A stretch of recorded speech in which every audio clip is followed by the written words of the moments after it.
আমি ঝন্টু মন্ডল, আমার only local চ্যানেলে আপনাদের স্বাগত। আমি মূলত সিএ রিলেটেড ভিডিও বেশি করে থাকি, কিন্তু আজকের বিষয় হলো এসআই এর সঙ্গে। এসআই এর সিএটা পুরোপুরি এক না হলেও কোথাও যেন যুক্ত রয়েছে। সি হলো নাগরিকত্বের বিষয়, এসআইআর হলো ভোটের বিষয়, ভোটার অধিকারের বিষয়। সিএ আপনি অধিবাসী কেন, দেশের বাসিন্দা কিনা তার বিষয়, আর এসআর হলো ভোট দিতে পারবেন কিনা তার বিষয়। এর মধ্যে দিয়ে ভোটার অধিকার এবং এবং বাসিন্দা এর মধ্যে কিছুটা সম্পর্ক আছে। ভোটার অধিকার কারা দিতে পারবে কি পারবে না, আমাদের সংবিধানে 326 ধারায় সংবিধানে স্পষ্ট লেখা আছে যে ভোট দিতে গেলে, ভোটার হতে গেলে অবশ্যই তাকে এই দেশের ভারতবর্ষের বাসিন্দা হতে হবে এবং তার কিছু নির্দিষ্ট নিয়ম আছে। আবার যে আমাদের জনপ্রতিনিধিত্ব আইন 1950 সালের জনপ্রতিনিধিত্ব আইন রয়েছে, সেখানে কিন্তু বলে দেওয়া আছে যে কারা কারা ভোটার হতে পারবে বা কাদের নাম বাদ দেওয়া যেতে পারে। নাগরিক না হলে তাদের নাম ভোটে নাও থাকতে পারে। এই দুটোকে মিলেমিশে হলো এসআইআর আর সিএ। তো আজকের বিষয় এই যে চলতি যে এসআইআর যেখান থেকে কোনো মানুষ দূরে থাকতে পারবে না, সেই এসআই সম্পর্কিত ভিডিও। কাদের নাম প্রকৃতপক্ষে বাদ যাবে, কোন কোন ভোটারের নাম প্রকৃতপক্ষে বাদ যাবে। দেখুন, একটা কথা স্বীকার করতে হবে, এই ঝাড়াই বাছাই প্রসেস এই হলো এসআইআর। 4 ধরনের মানুষের নাম প্রকৃতপক্ষে প্রথমেই বাদ যাবে। যে 4 ধরনের কারা: মৃত ভোটার, ডেড ভোটার, যে ভোটারগুলো প্রতি বছর ইলেকশনের সময়, বিশেষ করে পঞ্চায়েত এবং পৌরসভা ভোটের সময় যারা জীবিত হয়ে যায়, নাম থাকা সত্ত্বেও সেই বিভিন্ন দলীয় কর্মী বা বিভিন্ন সমর্থক লোকরা জোর করে যে ভোটগুলোকে দিয়ে জিতিয়ে আসছে বারংবার কোনো বিশেষ রাজনৈতিক দলগুলোতে, যারা ক্ষমতায় থাকে বিশেষ করে তাদেরকে, সেই ডেড ভোটারকে সরিয়ে দেব। আর একটা শিফটেড ভোটার, মহিলারা, বিশেষ করে মহিলারা বা অন্যান্য চাকরিজীবী সূত্র হয়, বিশেষ করে মহিলারা বিবাহের পরে স্বামীর বাড়ি ছেড়ে শ্বশুর বাড়িতে যায়, আবার শ্বশুর বাড়ি থেকে কর্মসূত্রে অন্য জায়গায় যায়, বিভিন্ন সময় 2 জায়গায় 3 জায়গায় নাম উঠে রয়েছে, এনাদেরকে সরিয়ে দেওয়া হলো শিফটেড ভোটার। আরেকটা হলো শিফটেড ভোটার, মানে এক জায়গা থেকে অন্য জায়গায় চলে, মূলত এক জায়গা থেকে অন্য জায়গায় চলে গেছে, এটাই শিফটেড ভোটার। আর ডুপ্লিকেট ঠিক এর মতোই, কাছাকাছি, শিফটেড আর ডুপ্লিকেট কাছাকাছি, মানে একই ব্যক্তি 2 জায়গায় 3 জায়গায় নাম তোলাটা হলো ডুপ্লিকেট ভোটার। আর সে যদি এক জায়গা থেকে অন্য জায়গায় চলে যায়, সেটাকে বলছি শিফটেড ভোটার। আর লাস্ট হলো অ্যাবসেন্ট ভোটার। অ্যাবসেন্ট ভোটার কারা সেটা একটু বলবো। দেখুন, অ্যাবসেন্ট ভোটার হলো এই বাড়ি বাড়ি যে এসআইআর ফর্ম দেওয়া হচ্ছে, যে ফর্মগুলো রিসিভ হবে না বা যে ফর্মগুলো রিসিভ করার পরেও ফিল আপ করে জমা দেবে না, তাদেরকে নির্বাচন কমিশন ধরেই নেবে, এটা অ্যাবসেন্ট ভোটার, এদের নামটাও কাটা যাবে। তা কোনো ব্যক্তি ধরুন সারা জীবন ভোট দেয় না, আছে তো কলকাতা শহরে বড় বড় উঁচু উঁচু তলায় যারা থাকে, যারা বড় বড় চাকরিজীবী, কলকাতা শহরে ভোটের পার্সেন্টেজ খুব খারাপ, খুব খারাপ।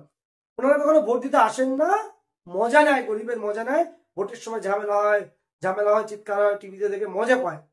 কিন্তু বাস্তব ক্ষেত্রে দেশের আইনকে ব্যবহার করে যে ভোটার অধিকার পেয়েছেন কিন্তু ভোট দিতে যায় না, তাদের জন্য কিন্তু ক্ষমতা রদবদল হতে পারে। সেটা তারা জানলেও, তারা শিক্ষিত ভোটার, তারা শুধু ঝামেলা এড়ানোর জন্য ভোট দিতে যায় না। সেই সব ব্যক্তিগুলো এইবার কিন্তু ঝাঁপিয়ে পড়বে ফর্ম ফিল আপ করার জন্য এসআইআর, হয় অফলাইন নয় অনলাইন। এই যে 4 প্রকার যারা অনুপস্থিত থাকবেন, এবার যারা এসআইআর ফর্ম ফিল আপ করবেন না বা রিসিভ করবেন না, তাদের অবশ্যই নাম কাটা যাবে। অর্থাৎ 4 প্রকার: dead voter, shifted voter, duplicate voter and absent voter. এই 4 প্রকারের নাম অবশ্যই কাটা যাবে। তাহলে আর কি অন্যদের নাম কাটা যাবে না? অবশ্যই তো কিছু সংখ্যক যাবে। আগের ভিডিওতে বারবার বলেছি কিছু সংখ্যক তো অবশ্যই যাবে। দেখুন, মূলত নিয়ম অনেক হয়, নিয়মের ফাঁক ফুকরও থাকে। নিয়ম যেমন অনেক হয়, নিয়মের ফাঁক ফুকর থাকে, এইভাবেই কিন্তু জগৎ চলছে। সেই ফাঁক ফুকর দিয়ে বাদ বাকি ঢুকবে, আমার কিন্তু সেটা মনে হয়, বারংবার আমি আগের ভিডিওতেও বলেছি।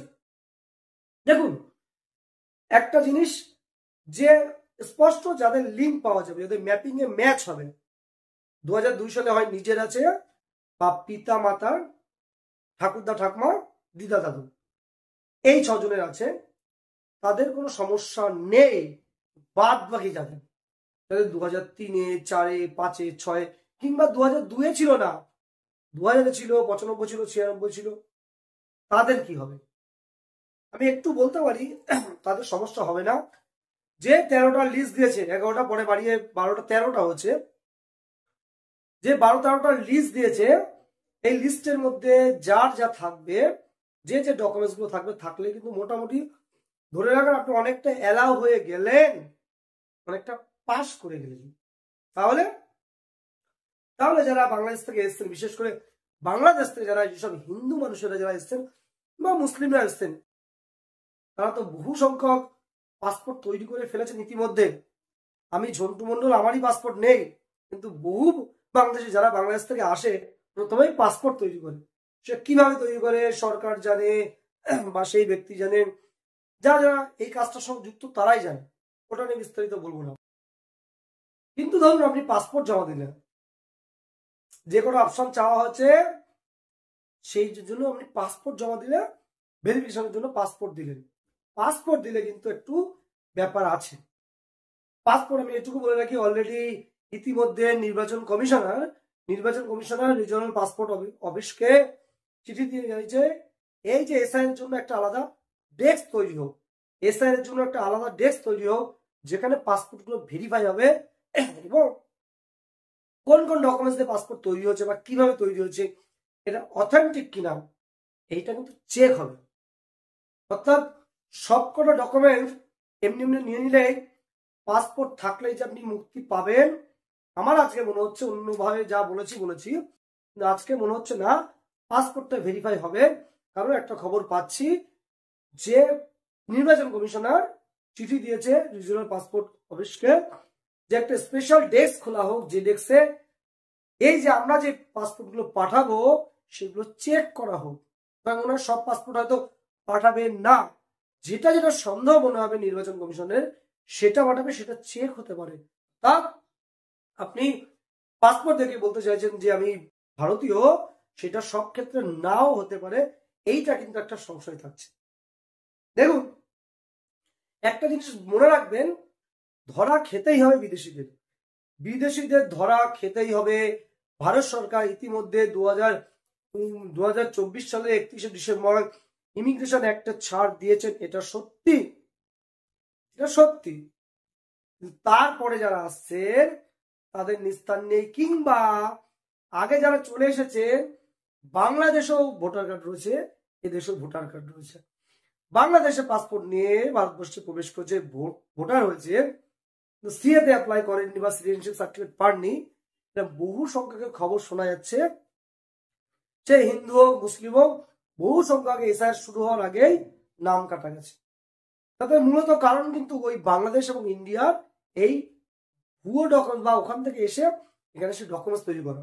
দেখুন, এই যে এফআরআরও এই রিজিওনাল যে পাসপোর্ট অফিস রয়েছে বা রিজিওনাল যে রেজিস্ট্রেশন অফিস রয়েছে, এফআরআরও, এনারা কিন্তু ইতিমধ্যে একটা সুপার কম্পিউটার মেশিন কিন্তু ইতিমধ্যে নিয়ে ফেলেছেন, স্পেশাল একটা মেশিন কিন্তু নিয়ে ফেলেছেন, এটাকে বলছে ইন্টিগ্রেটেড ইমিগ্রেশন ম্যানেজমেন্ট সিস্টেম। একটা এই সিস্টেমে চলে এসছে। এটা কি মূলত? এটা মূলত বিদেশি নাগরিকদের ধরার জন্য। এই ধরুন আপনি চলে এসেছেন 2015 সালে, আপনার, বিশেষ করে বাংলাদেশিদের জন্য বলছি বা অন্যান্য দেশে চলে এসছেন 2015 সালে, ওদেশে ভোটার কার্ড আপনার ছিল, এদেশে এসছেন, এদেশে এসেও আপনার ভোটার কার্ড করে ফেলেছেন, বা ওদেশে পাসপোর্ট নিয়ে এসেছিলেন, এদেশে এসে ভোটার কার্ড করে ফেলেছেন। এই ধরনের কেসগুলো কিন্তু সরকারের রেডারে আছে, তার জন্য এই special super computer integrated immigration management system আবিষ্কার হয়ে গেছে, অলরেডি এফআরওর কাছে আছে। এই সিস্টেমের মধ্যে এফআরও এই নির্বাচন কমিশনের কাছে ডেটা নিতে পারে বা অন্য যে কোনো সংস্থার কাছে কিন্তু ডেটা নিয়ে সেটা অ্যানালাইজ করে তিনি বিদেশি কিনা জানতে পারেন। অর্থাৎ আপনি বাংলাদেশ থেকে পালিয়ে চলে আসবেন, এক্ষুনি এসে পাসপোর্ট চেঞ্জ করে অন্য নাম দেবেন, আপনি ধরা খেয়ে যাবেন। সত্যি বলছি, আপনি ধরা খেয়ে যাবেন।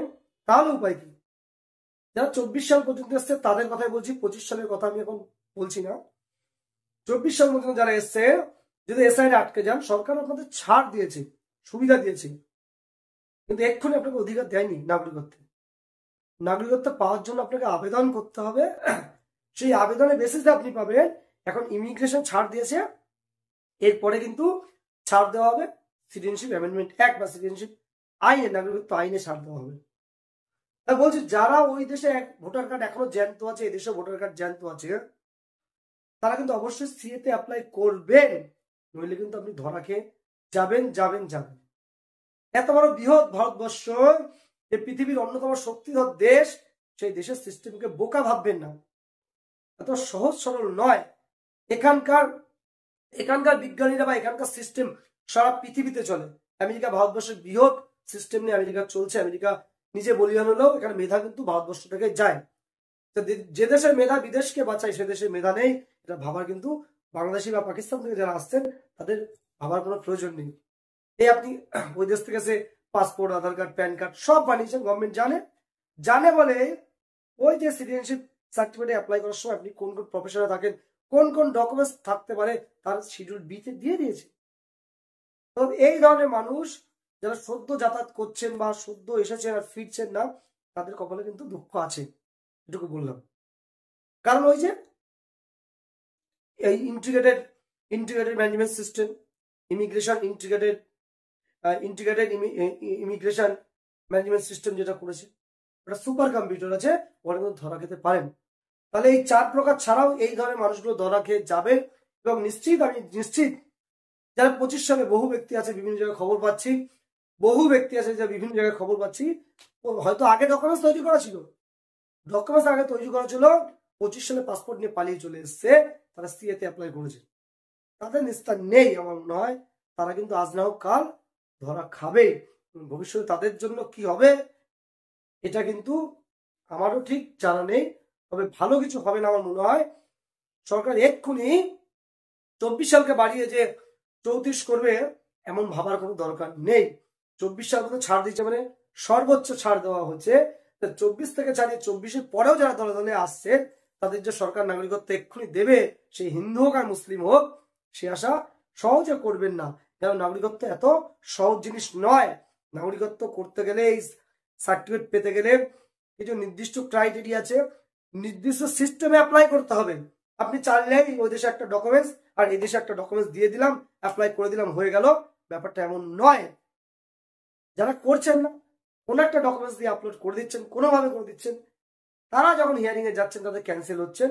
আর এই কারণে একদিনে যদি 40টা হিয়ারিং হয় কোনো জায়গায়, 10টা 15টা বা 5টা 10টা এলাও হচ্ছে, কারণ ডকুমেন্টস সঠিক ভুল আছে। কোন ডকুমেন্টস লাগবে, কোনটা লাগবে না, সেই ন্যূনতম জ্ঞানটুকু না নিয়ে ফর্ম ফিল আপ করার ফলে প্রকৃত যারা অ্যাপ্লাই করে বসে আছেন ঠিকঠাক ডকুমেন্টসে, তাদের ডেট পড়ছে না, তারা সমস্যা পড়ছে। জাস্ট এটুকু বর্ণনা করলো আপনাদের সুবিধার জন্য। মূলত আমি যেটুকু জানি সেটুকু চেষ্টা করি আপনাদের তুলে দেওয়ার। আমার কথা বিশ্বাস করতেও পারেন, নাও করতে পারেন, পুরোপুরি আপনার ব্যক্তিগত ব্যাপার। আমার কথা বিশ্বাস করতেও পারেন, নাও পারেন, বিশ্বাস করবেন কি করবেন না ব্যক্তিগত ব্যাপার। আমি শুধু আমার তথ্যটুকু শেয়ার করলাম, যেহেতু সিএএ এই কাজটার সঙ্গে প্রথম থেকে পরোক্ষভাবে যুক্ত ছিলাম, প্রত্যক্ষ না থাকলে পরোক্ষ, এবং এখন অতপ্রতভাবে যুক্ত হয়ে গেছি। মানুষের সমস্যা দেখছি, সমাধান করার চেষ্টা করা হয়। বহু মানুষ আছে চাকরিজীবী, যারা চাকরি করে বিভিন্ন প্রান্তে সরকারি চাকরি করেন, তারা কিন্তু ইতিমধ্যে অ্যাপ্লাই করে বসে আছেন এবং তাদের সার্টিফিকেট হয়ে যাবেন। এটুকু বলে, যদি আমার এই ভিডিও ভালো লাগে, চ্যানেলটা সাবস্ক্রাইব করার জন্য এবং ভিডিওটা শেয়ার করার জন্য জানিয়ে, সকলকে আমার প্রণাম জানিয়ে, আমার এই ছোট্ট নিবেদন বা ছোট্ট এই ভুলভাল বক্তব্য শেষ করলাম। প্রত্যেকে ভালো থাকবেন।